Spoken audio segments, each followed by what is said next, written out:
তো সেইকাৰণে পূজা কৰিলে এটা শ্লোক গায়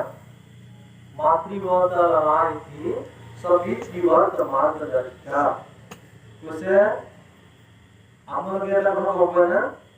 মাকে ইমান কষ্ট কৰি ছোৱালীটো গৰ্ভত ৰাখি সন্তান জন্ম হ'ল গাখীৰ খুৱাই গা ধুৱাই ইমান খোজ পেচাব ধুৱাই ৰেগুলাৰ কি কৰে কাপোৰ কানি ধোৱাৰ পৰা কষ্ট কৰি ডাঙৰ কৰাৰ পিছত এটা কাৰ বনাবলৈ গ'লে কি কৰিব দেউতাকৰ নামটো ক'ব হয়নে নহয়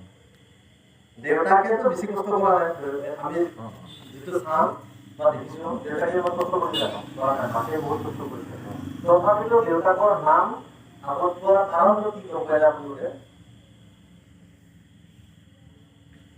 এটা কাৰণতে মানে দেউতাকক নামটো আগত দিয়া হৈছে